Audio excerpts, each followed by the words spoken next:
a nivel nacional. Entonces un grupo a nivel, por ejemplo, en el caso nuestro, las redes frutales está aquí, en Palmira, en la costa, en Santander.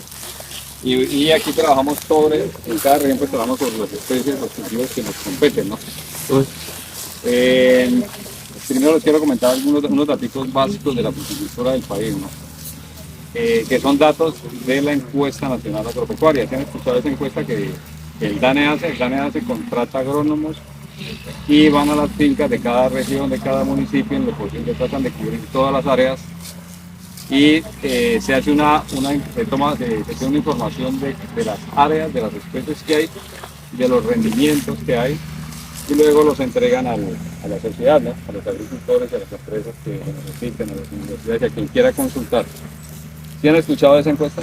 No. Se dice ENA, aparece, ubiquen ENA en Encuesta Nacional Agropecuaria del DANE, ¿no? El DANE que es el Departamento de Estadística del país, ¿no? Entonces, de acuerdo a las últimas encuestas, hablando de agricultura y de fruticultura, en uso del suelo hay cerca de 50 millones de hectáreas en el país. O sea, en todo el territorio nacional, 50 millones que están siendo usadas. ¿En qué? En la parte pecuaria. Entonces hay cerca de 39 millones de hectáreas utilizadas en ganadería. O sea, somos un país más ganadero en términos de volumen de área, ¿no? En la parte agrícola. En la parte agrícola hay un potencial de 15 millones de hectáreas por las características, desde los 0 metros sobre el nivel del mar hasta 2.000 y más metros sobre el nivel del mar con algunos frutales y algunos cereales, ¿no? Pero efectivamente hay solamente 4.600.000 hectáreas en uso del suelo en la parte agrícola. 4.600.000 hectáreas.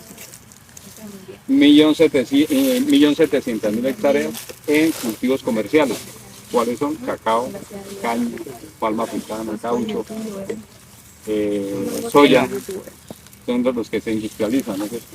Y los que no, como los frutales, tan solo hay cerca de 500.000 hectáreas, 424.000, 25.000 hectáreas más bien. Ahí en frutas, en los diferentes tipos técnicos, como les digo, ¿no? En nuestra ¿qué frutales en mayor volumen están establecidos en el país? Banano, cerca de 111.000 hectáreas. Sabemos que están en la parte norte del país, la mayor parte. Cítricos en el país, 108, 110.000 hectáreas. Igualmente aguacate, un aguacate Hass, que es el de mayor área establecida. En el territorio nuestro, en lejanías, hay un buen volumen, pero no de Hass, sino de aguacate Lorena o papelillo, sí lo conocen, ¿no? Que se hace aquí en Villavo y en el país, en el centro del país también. ¿Qué otra fruta tenemos? Guayabas, que ustedes conocen, ¿cierto? En menor cantidad, pero en el país, mango es la otra área importante, son 51.000 hectáreas. Mango como Tommy, tenemos mango azúcar que se está exportando no en en el mismo volumen del aguacate, del limón, del banano, ¿cierto? Pero se está exportando ya mango azúcar, el pequeñito que consume casi con la cáscara. Entonces, ya llegamos aquí al departamento, nosotros tenemos 6.400 hectáreas en cítricos, en el meta, 6.400 hectáreas. ¿En qué especie? La mayor parte es naranja, el resto es tangelo y viene creciendo limón y mandarina, ¿no? Mandarina rayana, tangelo mineola, naranjas Valencia generalmente. Y limón Tahití que viene creciendo, ¿por qué? Porque aquí en la región, vía Puerto Colombia, cerca de Puerto López, hay una empresa que exporta limón. Está exportando limón hacia Europa y hacia Estados Unidos. Entonces ya empezó a exportar el departamento del Meta Limón y además exportamos mangostino, uchuva, gulupa, tomate de árbol, alrededor de unas 6 o 7 especies de frutales que están exportando en mayor o en menor cantidad. Entonces, como les digo, la mayor cantidad es plátano, aguacate y cítricos. En este caso, limón Tahití, ¿cierto? Para cítricos. Y el resto de cantidades mucho más pequeñas en otros que son frutales exóticos para los europeos y para los de Estados Unidos, ¿no? Los canadienses. Nosotros aquí, además de cítricos, ¿qué se está trabajando? Patilla en la población de San Martín, es un líder en producción, hay como 3.000, manejan alrededor de 3.000, sí, como 3.200, 3.500 hectáreas en San Martín. Solo San Martín. En San Martín se produce bastante patilla. El patillero de Colombia, sí. Exacto, entonces se lleva patilla, uno entiende que se llevan patilla en tractomulas hacia la costa atlántica, donde se consume en la orilla del mar, y para las ensaladas, la almendra, la nuez. La nuez es la partecita que parece un riñoncito y dentro de ella viene. Y para ello entonces se requiere de sitios con climas secos, ¿cierto? Climas secos donde en Puerto Carreño ya se ha desarrollado el Marañón, y en este momento hay cerca de 16.000 a 20.000 hectáreas establecidas allá. ¿Con cuáles? Con este marañón, este tipo de marañón común. El nuestro es marañón criollo, este es marañón común o gigante, porque es un árbol bastante grande que produce almendras, nueces grandes, con pulpo, con manzanas grandes, y por cultura consumimos la pulpa nosotros. En el mundo se vende la nuez, la almendra, perdón, y se consume bastante bien y tiene un precio altísimo comparado con igual que la macadamia, que las nueces del Brasil, que las nueces que tradicionalmente se consumen en todo el mundo, ¿no? Entonces esta nuez tiene unas características excepcionales, la que se está produciendo en este momento en Puerto Carreño, y se está vendiendo ya hacia países que son productores y consumidores como la India y Vietnam. ¿Qué trayecto tiene? Ya hace como unos 6 años para acá están llevándose 100 toneladas, 200 toneladitas hacia allá, pero solamente el fruto verdadero, que es la nuez, sin procesar la almendra, sin extracción de la almendra, ¿no? Como almendra se está vendiendo ya en Bogotá. O sea, ya hay un mercado interno que son las comidas asiáticas, ¿cierto? Y los paqueticos que ustedes ven en el mercado como maicito y los snacks, exactamente. Entonces ahí van mezcladitos ya la nuez. El concepto nuestro es que va a ser el cultivo más adelantado en el año de la Boquempo, imagínense, ya en Puerto Carreño hay 20.000 hectáreas, casi 20.000 hectáreas. Y ese frutal es mucho más eficiente en condiciones de la costa. O sea, ahí hay mejores suelos y además el clima es seco. Entonces va a crecer y antes de llevar los clones para allá. Ellos tenían unos clones adicionalmente allá nativos de Marañón, y los nuestros, pues como son más grandes y más eficientes, por lo menos nosotros, allá la visión es que allá se va a comportar mejor. Y ellos son más industriales, son gente que con ya un desarrollo más avanzadito y con condiciones de clima y suelo mejores. O sea, los desarrollos van hacia la costa o hacia los climas secos. Eso hablando del Marañón. ¿De dónde se oriunda el Marañón? ¿De qué país? Es Brasil, es Brasil, la Amazonía brasilera, pero sacaron hacia la parte seca, que es el oriente, el este de Brasil, Ceará y Estado Grande, creo 4 estados. ¿Es oriundo de América? De América, de Brasil, de la parte de la Amazonía brasilera, y lo llevaron y se comportó mejor en la parte. O sea que estos ya son mejorados genéticamente, por eso son tan grandes. Esos son variedades. O sea, existen, mejor dicho, hubo una selección de Marañón en Brasil que fue, inicialmente sembraron ellos este material. El material grande Marañón se llama común o gigante, ¿cierto? Pero ahora revirtieron la producción de Marañón en Brasil hacia los árboles de menor tamaño. Se llamaba, aquí lo tenemos también, enano precoz, se llama, enano precoz. Y entonces, ¿qué pasa? Pues caben más árboles por hectárea que un árbol. Nosotros sí estamos manejando este tipo de árbol todavía. Y la idea es, de ahora en adelante, empezar a trabajar sobre marañones de porte bajo. Es la tendencia, lo que se piensa hacer. Pero hay que evaluar, ¿no? Hay que evaluar los materiales. Y en cítricos, ¿qué tenemos aquí? Hemos trabajado patrones o portainjertos para la naranja, para el limón, para el tangelo. Ya tenemos, o sea, ya se entregó, ya hay documentos técnicos y se les ha entregado a los viveristas y a los productores, y está en la internet también, de resultados de investigación que ahora vamos a pasar por los lotes. Y entonces, ¿qué pasa? Entonces, patrón, ustedes saben que hay un patrón y hay una copa, ¿cierto? En el injerto. En cítricos pasa eso, evaluamos aquí cerca de 7 patrones, y para la naranja consideramos que el mejor patrón es el Sunky por Inglis. Para para mandarín y tangelo, citrumelo en condiciones de terraza. En Vegas el mejor es el Flying Dragon, que se utilizan en lejanías, en Granada, en todos esos cultivos que hay. El Flying Dragon es un patrón enanizante, nos caben más plantas por hectárea y es un patrón que lo eligieron los productores, emprendedores, no nosotros, sino ellos allá en lejanías, lograron usar ese patrón por conocimiento en otras regiones y ha tenido muy buen resultado. Nosotros, es un tipo de con el tema de los impuestos que les cobran, entonces termina siendo muy rentable el negocio para ellos. ¿Qué más les comento? Que casi limitada, bueno, nos molesta un poco la trigona, el coronchito ese nos daña la fruta de mangostino, de rambután y de mangostino, y las aves, el pollimonte, ¿sí vieron el huequito que tenía la fruta que cogieron? Él nos hace daño, o sea, tenemos algunas plaguitas que son de manejo y algunas avispitas, pero en general, y algunos desfoliadores, algunas larvas, en general son especies que se comportan muy bien, observen el color, el tamaño, y eso quiere decir que la productividad es muy buena y entonces y el precio, sobre todo el precio, imaginen un kilo de esos en finca puede llegar a 17.000 pesos, un solo kilo, y en el mercado pues bastante bueno, o sea, y hay un consumo por cultura, por novedad y demás, hay un consumo y a la gente le gusta mucho este material y el mangostino que vamos a ver ahora.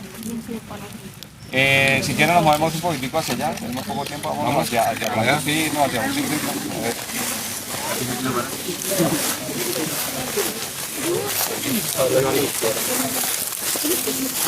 Cháu ba quá cháu cứ đi cháu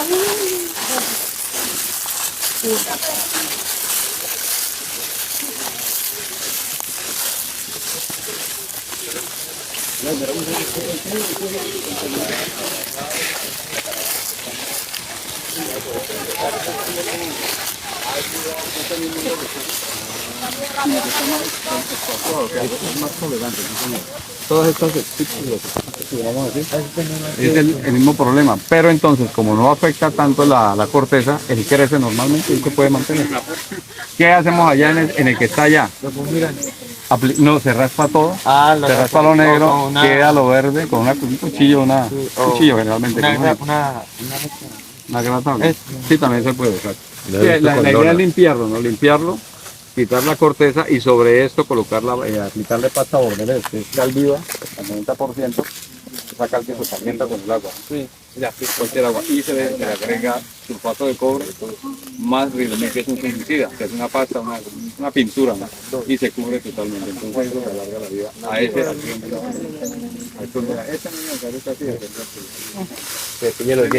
cuando se le pone humedad. Aquí tengo un vinipel que era para evitar que la hormiga no subiera. Y como se concentra la humedad, empezamos a buscar el hongo. La humedad es bastante, la humedad relativa. Permite que el hongo que hace daño se multiplique.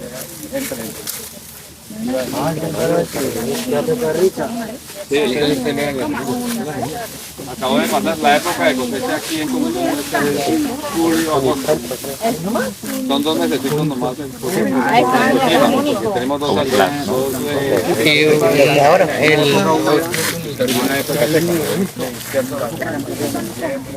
y 8 meses, 9 meses de lluvia. Por ese motivo, la cosecha la floración depende del estrés hídrico causado por el verano en la mayor parte de los estados. Silencio, escuchen. Cuando Jóvenes. Entonces, ustedes se han dado cuenta que después de las lluvias, después de un verano, que en el caso nuestro es hasta marzo más o menos, aquí en el Piedemonte, vienen las lluvias y luego viene la floración de la mayor parte de los frutales. Entonces esa condición es la que hace que tengamos cosecha en junio, en este año empezó en junio, ¿no? Porque hubo lluvias en enero, pero generalmente en enero no llueve tanto. Lluvias de más de 25 milímetros que se toman allá en la estación, el gasto se toma en la estación, inducen la floración después de 3 meses o un mes de verano. Entonces vienen las floraciones. Para que sepa, eso es fisiología vegetal, ¿no? Tiene que ver con agroclimatología.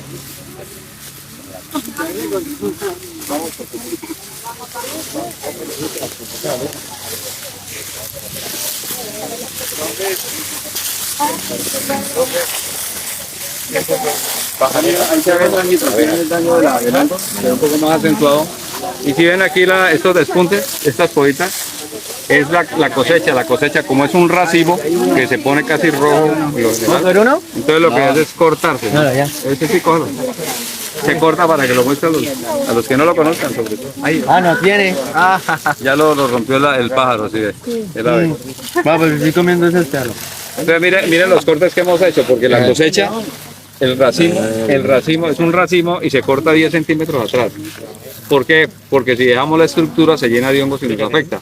Y adicionalmente no estimula la salida. Esta es una hoja compuesta, ¿no? El rambutan no tiene hojas simples sino compuestas, estos son colores de la hoja compuesta. Y adicionalmente aquí están las ramitas que van a producir el año entrante. Entonces hay que cortar aquí para que haya estímulo. ¿Cierto? Cuando mochamos aquí, hacemos el corte con la tijera, se vienen todas estas ramitas y nos aumenta el volumen de... Sí, me pide por aumento un bicho. Era una hormiga.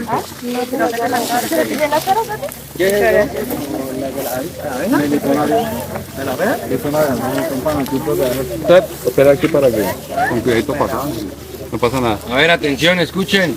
Vamos a pasar por esa área, de estos son panalcitos de abejas meliponas que no tienen aguijón, o sea, no son africanas. Pero pasamos con cuidado, podemos pasar en medio de ellas con calladitos y viéndolas, ¿no? Están las angelitas, está la trigona, que es el corronchito ese que le mete uno en el pelo negro que bota. Exacto, eso. Y están las que parecen las africanas, pero no tienen aguijón, ¿no? Más pequeñitas que las africanas. Esas son meliponas. Y a todo el área se le llama meliponario. Llegaron. A los que llegaron, a todos, mire, es lo siguiente, pues como esto es un centro de investigación, nosotros tenemos ensayos en algunos lotes. De aquí, por ejemplo, ese es el área de cultivar, le llamamos nosotros acá. El lote 4 está identificado. Y tenemos variedades y nosotros todos los años evaluamos número de frutos y peso. Y no guañamos casi, no mentiras. Esto es porque hay tardanza, que hay personas para guañar. No tiene un extractor, pero pedirles excusas, no que es muy feito. Pero la idea es que esto no esté, pero ya la otra semana nos lo guañan. Entonces, es la recomendación, me esperan y yo sí les puedo dar de una fruta que no estamos evaluando, una mandarina que se llama clementina, después comemos mandarinita. Pero de esta no, ¿por qué? Porque si cogen fruta de aquí, ustedes son 38 y ayer vinieron 60 y hoy vienen unos de aire y todo el mundo cogiendo, entonces nos dañan la investigación. Datos de investigación que es muy importante para nosotros como institución, no es una finca, pero podemos entregarles a la fruta. ¿Listo? ¿Qué quiere decir, don Ever? Que no van a coger fruta sino hasta cuando él les diga y el palo que les diga. Sí, por favor, ahora digamos una vueltica y... ¿Listo? Bueno, entonces en esta área, esto se llama área de un ensayo de una segunda fase de una evaluación que se hizo inicialmente y seleccionamos los mejores materiales.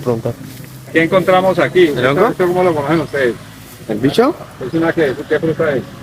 Una naranja, ¿cierto? Pero no es una, pero sucede que no es Valencia. La Valencia que ustedes ven en las fincas normalmente, la naranja que ven normalmente en las fincas son Valencias. Son excelentes, son muy buenas, pero esas tienen una característica y es que son tardías, o sea, demoran entre el cuajado del fruto, de la flor o el fruto, y la cosecha finalmente son 9 meses o 11 meses de las Valencias, ¿no? O sea, son naranjas, son Valencias, las Valencias son tardías. Y este material es diferente, este no es Valencia, sino es Parson Brown.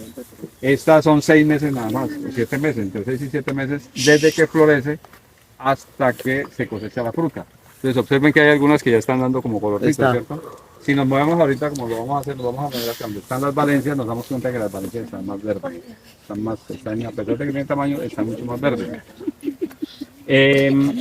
Entonces para el agricultor es importante, ¿por qué? Porque va a tener cosecha desde octubre, ahorita octubre, septiembre, octubre, es la cosecha de este material.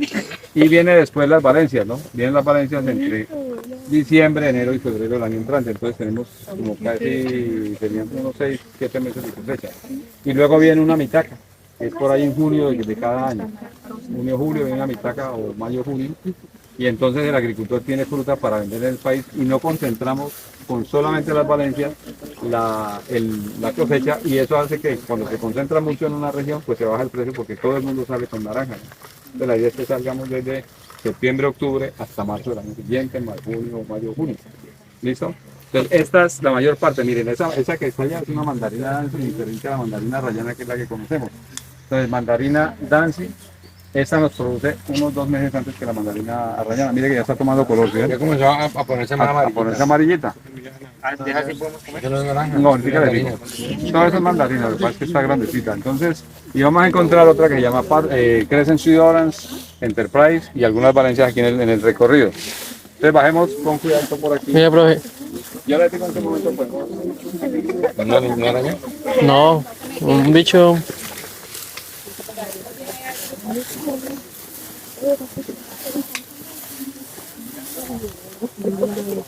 Ay, mira, ya hay un ensado. ¿Será que está buena esa? Ah, no, pero eso no está. No, no sé. Oye, que mira del suelo. ¿Cómo está en el piso, profe? Dijeron que no.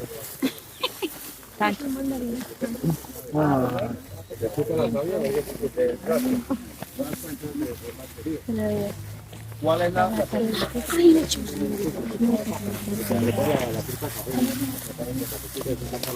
¿Cuándo se pone dorada? Es el ácaro blanco. Pues ácaro tostador y ácaro blanco son los más limitantes. Blanco generalmente, ese es uno, exacto. Voy a cortar esta porque ya, mire, este es el ácaro, el daño del ácaro blanco.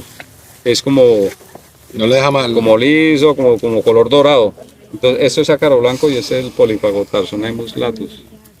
Se llama este nombre técnico. Latus. Y el otro es el tostador. Si quieren, saben utilizar esta es la lupita, ¿no? Entonces traten el ojo, primero la cachucha hacia atrás para que entre luz, ¿cierto?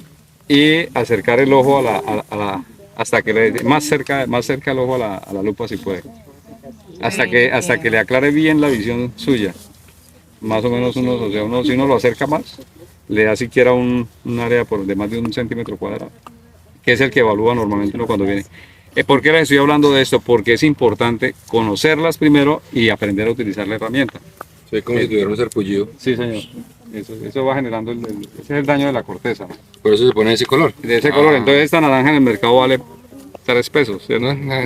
Se cae el precio. Internamente sabe deliciosa, pero estéticamente no, como cosmética que dicen, ¿no? Mira, la verdad que tiene como una especie de sarpullido. Entonces son como las dos plaguitas más complejas. La riera cuando están creciendo es una plaga.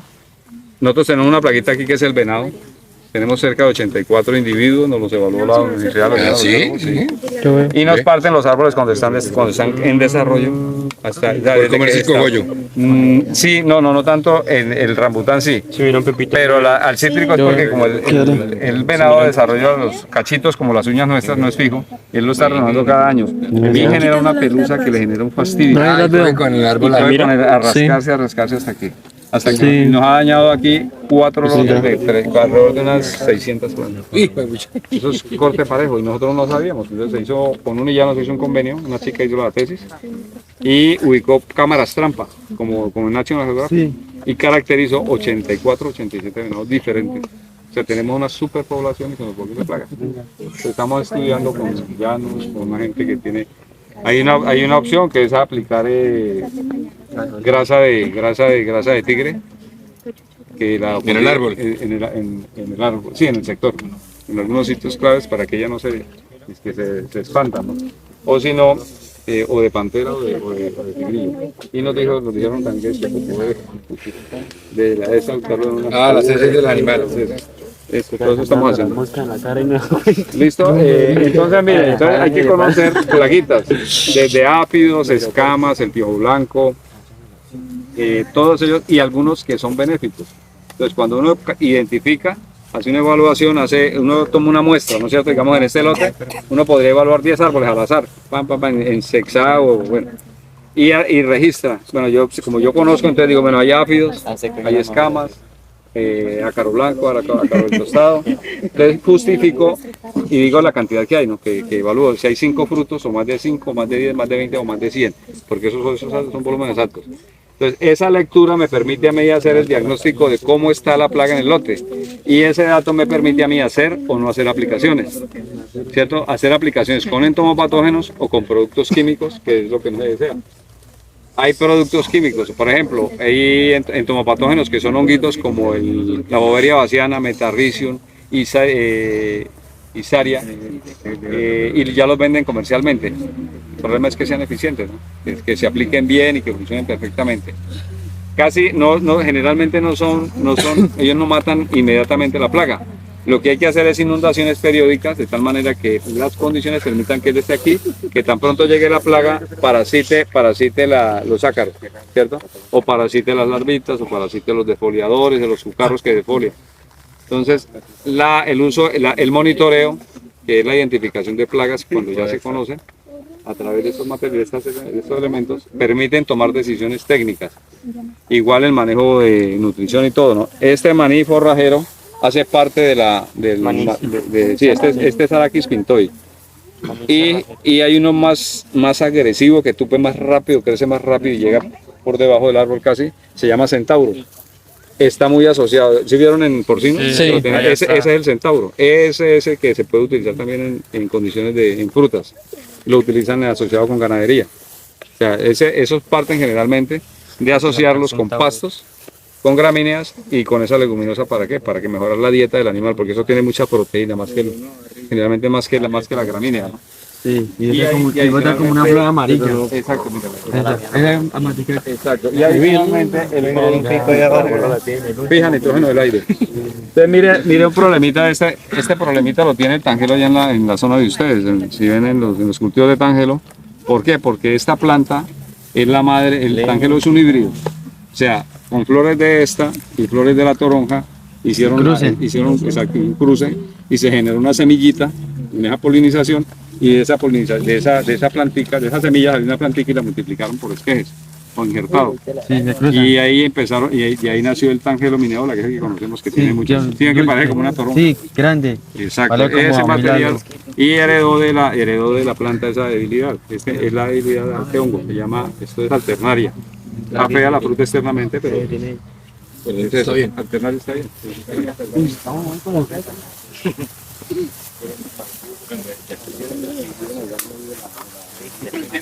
Uy, un nido. Hay un nido de hormigas ahí. Un nido de hormigas ahí. ¿Qué es? Este tipo de, Tiene un hongo. esta hojita que ven aquí y esta son deficiencias nutricionales. ¿Que le pasa proteína a la mata? Minerales. Minerales. Sí, hablemos de minerales. Proteínas más bueno, aquí también hay proteínas. Pase, pase, Tienen pase. proteína también. Entonces, mire, cuando tiene esta forma, ¿sí? En B, si es una B, es magnesio. O sea, esto es deficiencia de magnesio. Y esto es cuando la hoja es pequeña y tiene clorosis intervenal, está aquí entre las venitas, como este, ¿sí? Entonces es deficiencia de zinc. Se parece también a cuando la hoja es normal, grande y así de esta forma, entonces es manganeso. Cuando es muy grande la hoja, fuera de lo normal, es deficiencia de cobre. Entonces las plantas nos dicen, pues de acuerdo a un estudio que se ha hecho, la forma de la planta, el tipo de clorosis, nos dicen en qué tipo de deficiencia está presentando. Pero la mejor forma de identificar las deficiencias es el muestreo que se hace de hojas. Se quitan 2 hojitas de aquí, de más o menos unas 120 hojas, se recogen del lote, ¿no? Se echan en una bolsa de papel y se llevan al laboratorio. Es la mejor forma de hacer de identificar cuantitativo, con calidad, identificando qué cantidad de mineral de cobre, zinc, de todos los minerales, que son como 16 minerales, cuál de ellos y en qué proporción están, y con eso el agrónomo hace la recomendación de aumentar o disminuir la cantidad de fertilizante para cada planta, para cada lote, ¿no? Y para cada especie. Sí, ahí viene aquí ya se ven dañitos por plagas, ¿no? Mire exacto, mire, aquí hay alguien que lo está. Generalmente son cucarrones. El de Eustilus, esos cucarroncitos que tienen piquitos, picudos, hacen ese daño. Y el grillo también. Usted mira esta plantita de este tamaño, es la Crescens Ivorax. Es un material diferente a las valencias también. Miren, dice bien que ya está maduro, ya está madurando. ¿Esa es lo mismo la de la primera naranja que miramos? No, este es diferente. El daño sí. Este es ácaro, este es el otro daño. Este es el ácaro del tostado. Phyllocostructa oleigora.